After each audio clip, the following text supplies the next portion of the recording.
Actually, you know what's big this week? Some big CrossFit news. Just last one. CrossFit's awesome. Check.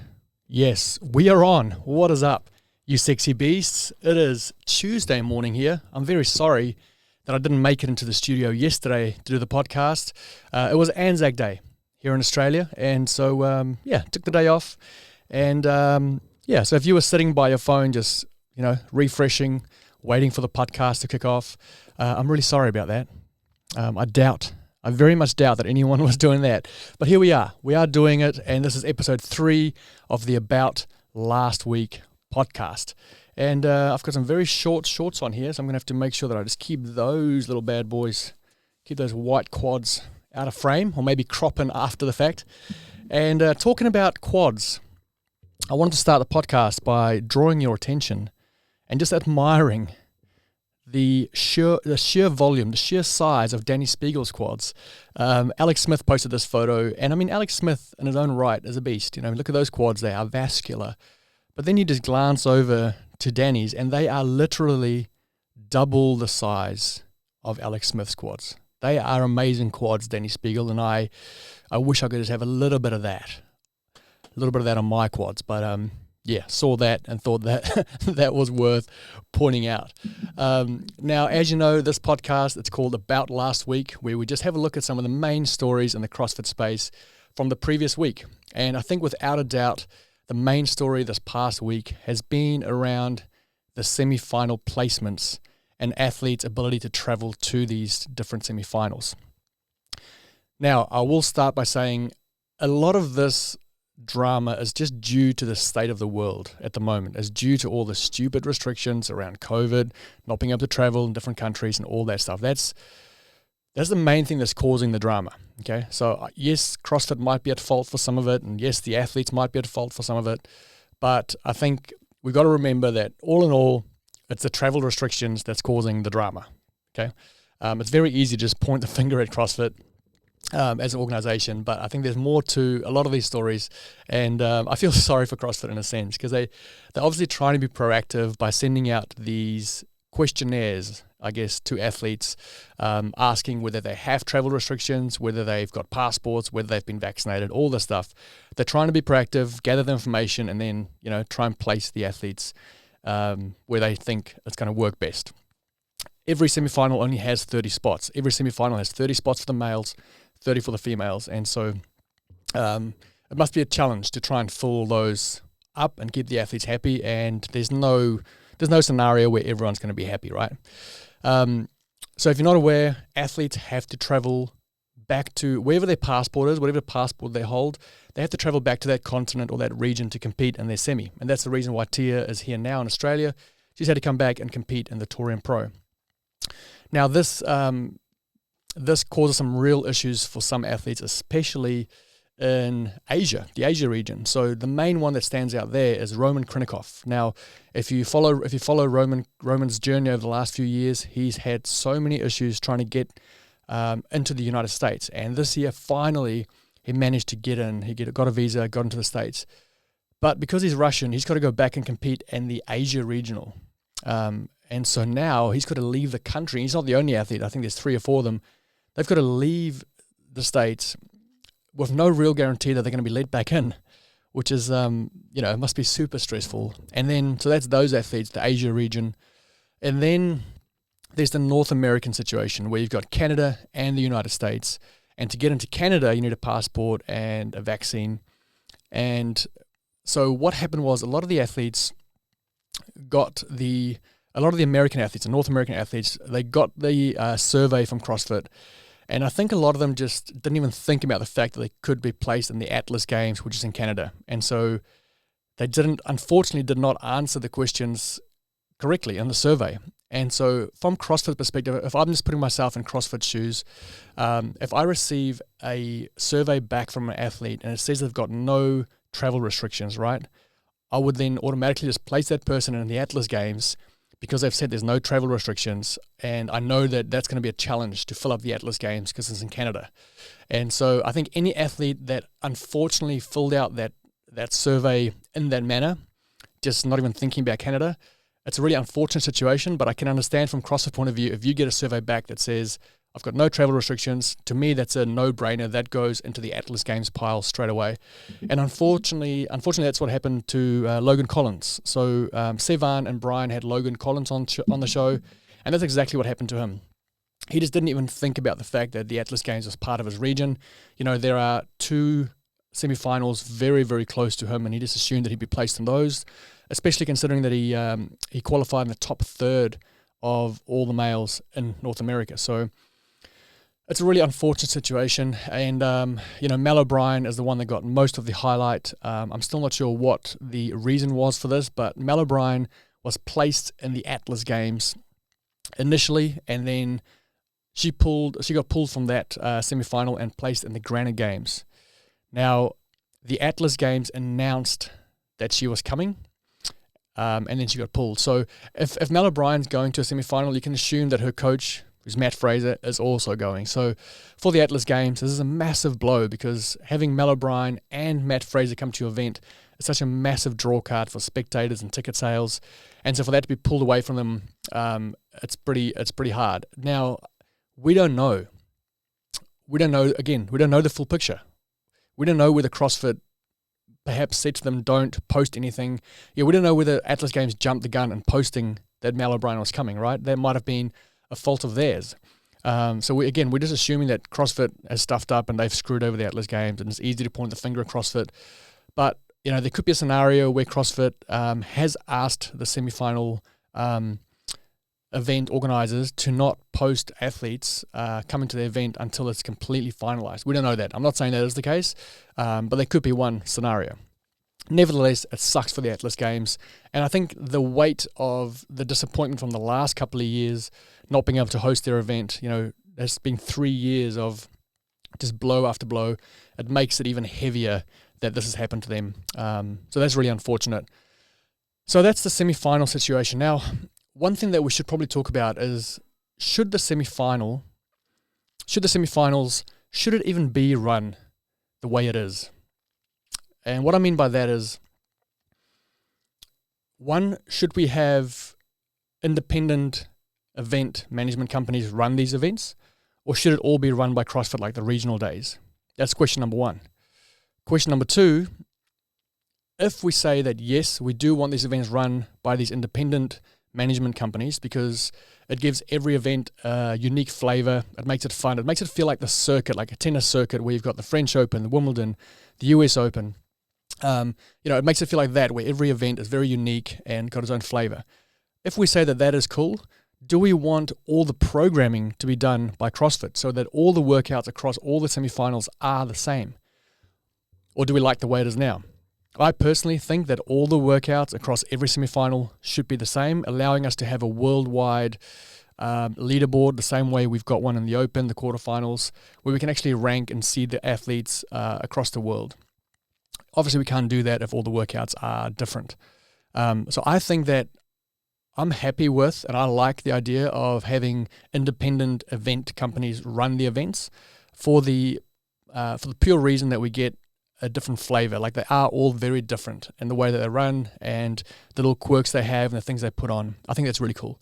But I do think I would prefer for all the workouts to be programmed by CrossFit and to be the same across all the semifinals. So I want to throw the question out to you. How do you feel about the way that semifinals are currently run? And do you want to go back to a more regional-esque style semi-final stage, if that makes sense? I think just having the workouts the same gives us the best of regionals. I do feel like keeping the events with these independent organizers, I think there's real value in that, and I like that. And it takes a bit of pressure, I guess, off CrossFit, and gives opportunity for local events to thrive and local brands to get on board of those. So for example, in Australia, we've got the Wildlife. It's an Australian company who's the major sponsor of the Touring Pro. I like that kind of stuff. So, and then let's build on that again. Qualifying spots. We mentioned this in the last episode, when I talked about who was going to miss out in the Australia region. We've only got 3 spots. We've got like 5 or 6 games level athletes on both the male and female side. And so we're going to have some games athletes miss out. And then in regions like Asia, we're going to have people qualify for the games that are nowhere near the level of athletes than those who have missed out, and somewhere like Australia. What do you think is the answer for top-level athletes missing out based on their region's numbers being limited? Currently, the way that they determine who goes or how many numbers we get is purely on the open participation. Okay, so let's say, for example, Asia next year signs up 500,000 people to the Open. That'll mean that they would get, as many qualifying spots as North America, which is what I think is it 30, 20 to 30? It's a lot of spots. So even if the athletes aren't of a high caliber, but the Open signups are large, that continent currently gets more numbers. And I just don't think that is the best way to do it. So do we just go down the route where after semifinals, just the top 40 male, top 40 females go regardless of where you're from? So, all the semifinals or regionals, whatever we're going to move to in the future, they all take place and the top 40 scores go to the game. So if all 40 of those come from North America, so be it. There's no representation from any other countries, any other continents. It's just the top 40 best athletes regardless of where you're from. Or is it important to have representation from all the different continents, even if the athletes aren't of the same caliber? And what is the other option? Like, what are the other options? Do you go off history? Do you go off the stats from the previous 5 years? Look at where athletes placed at the games based on their regions, and then based on that allocate spots to the games for future years or for the year coming? Do you do that? Do you just look back at the last 3 or 5 years worth of numbers? Let me know down in the comments. I'm really interested to know those 3 things. Number 1, should we even have independent companies run these events? Number 2, should all the workouts be the same across all the semifinals? And number 3, how should we allocate qualifying spots for the games? Should we include all continents and countries, or should we purely just go on the 40 top male, 40 top females? I'll throw it out there to you guys. Go nuts in the comments and let's see what we come up with. Then I saw that Brent Fikowski did a 20 questions with a morning chalk up. And one of the questions was, what movements are you going to avoid, or what movements won't you continue doing once you retire? So I saw that question and he answered the GHD sit-up was one of the ones that he pointed out. And then this week, I got sent a video by someone who watches the channel, and it's American powerlifter. I forget his name now, but I'll play the video now. He's on the Rogan podcast, and he talks about how deadlifts should not be done unless you are training to be a powerlifter and if you're training specifically to get your deadlift better for whatever reason, then sure, go ahead and focus on it. But if it's not like a prime goal of yours to just get better at the deadlift, if that's not your main sport, he reckons the risk-reward ratio is just way out of whack, and there's way too high a risk of injury than there is for reward, and therefore people shouldn't be doing deadlifts. And he talks about the college football teams in the States and how you'd never see any of those top teams.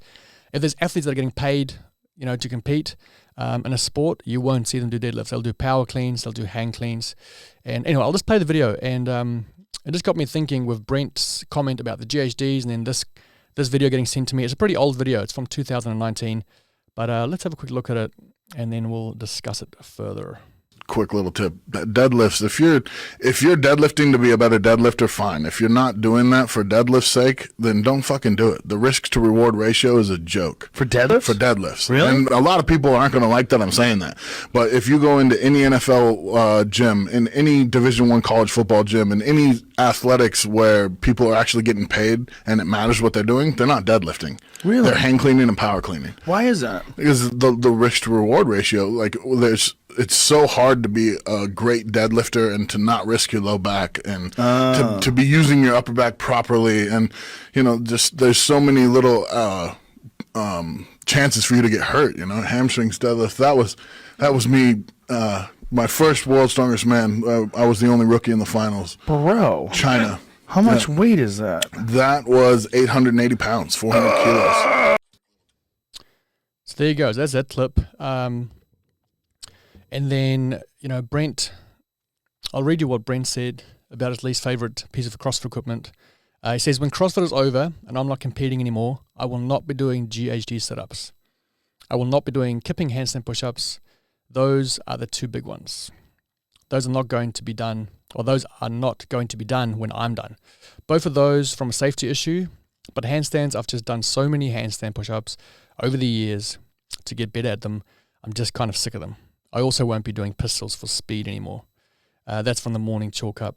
And it got me thinking about some of these movements. I went through my university degree, my sports science degree, and the deadlift was, I learned that the deadlift used to be called, before the word deadlift, it actually used to be called the health lift because of the benefits, when it comes to strengthening your posterior chain. And so, again, I don't have an opinion on this or the GHD setup thing. Neither of those guys, although I'm sure they've got more to say about it, and I'm sure they can explain it in greater depth, both of them were pretty brief and just mentioning that, hey, this is a dangerous or movement that I won't recommend or won't do, without a whole lot of diving deeper into the why. I think when it comes to any movement, though, it's not so much about the movement itself. It's more about the movement of the person, right? Like, it's more about how efficient and how safely the person is moving, not the movement itself. Of course, any movement can be dangerous if the person is ill-equipped to, move with the proper mechanics to make the movement safe. So I think you can apply that to any movement, regardless of whether it's a deadlift or a GHD sit-up. But I am curious to know, what do you guys think about, I don't believe that deadlift's a dangerous or a detrimental movement. I think it's very much, it needs to be coached and you need to keep it light and be sensible. But the GHD is one that I'm not sure about. We do a lot of repetitions with the GHD. And, having owned CrossFit gyms, I do know that it takes a lot of coaching for a member to appropriately engage their quads to do the GHD setup and not just pull with their psoas muscle on their lower back.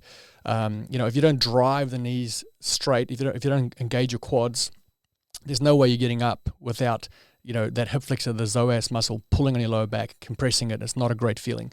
I think we've all probably experienced that lower back feeling doing GHD setups, and it's mainly because of that reason. Ideally, you should be keeping your spine neutral, and your core should just be working as a, just supporting the spine rather than actually the spine flexing and extending. I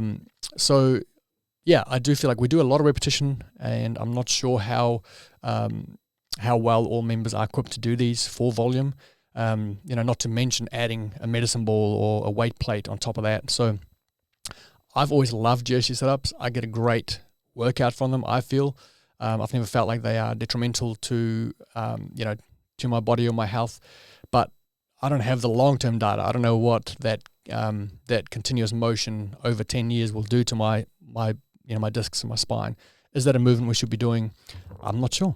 But again, I'm sure there's some people out there with some great knowledge, so jump in the comments, let us know. I want to throw it out to you. Are there movements that you think the general CrossFit population shouldn't be doing? Obviously, if you're competing in the sport, you need certain movements, you need certain skills to compete in that sport.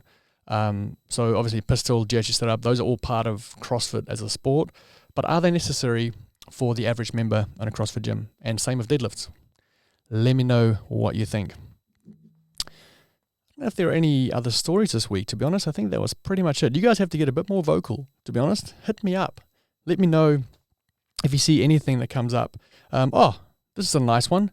Sam Briggs received the final backfill spot at Strength and Depth. So I believe, I haven't read the story, but I believe Sam did not qualify in the top, whatever the spots are to qualify for Strength and Depth. But based on people pulling out or not accepting the invitations, Sam has been backfilled, and she's going to be competing once again at a CrossFit semi-final. She just does not stop. Hey, unbelievable. So it'll be interesting to see how she performs there. And then why don't we finish the podcast with a nice little TikTok here from our man Guy Malheiros and Hayley Adams.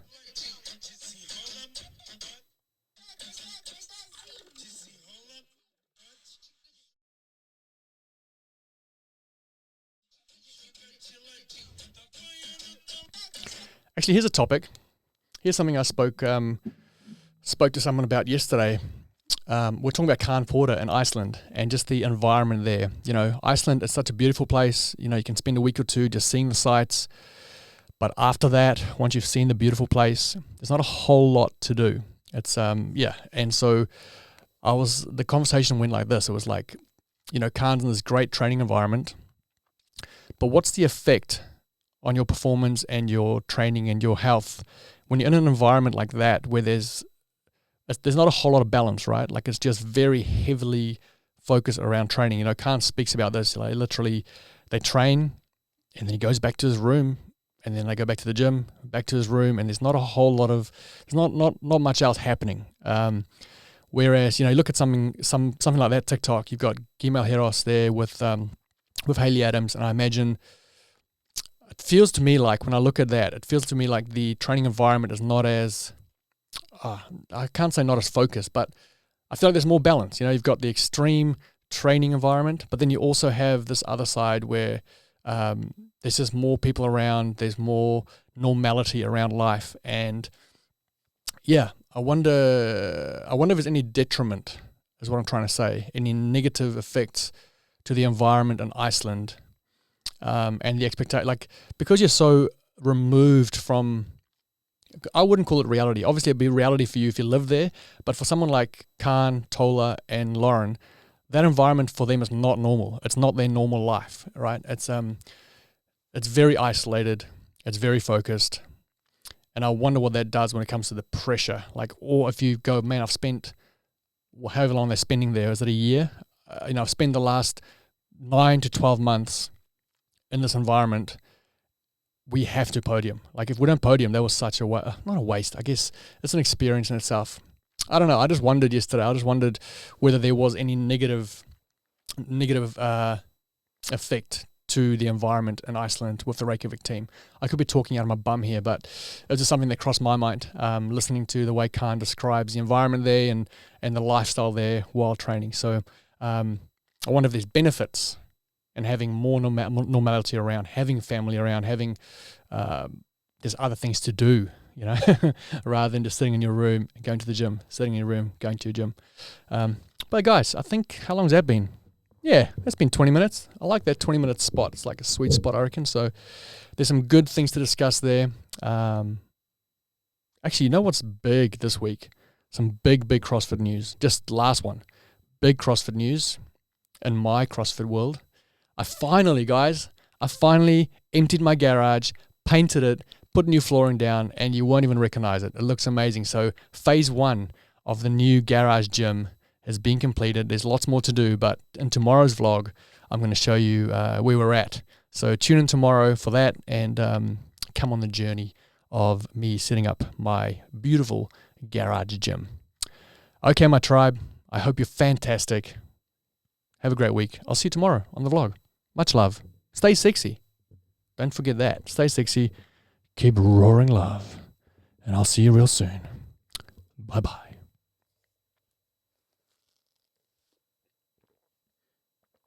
My coffee's cold. Forgot to drink it for 20 minutes. CrossFit's awesome.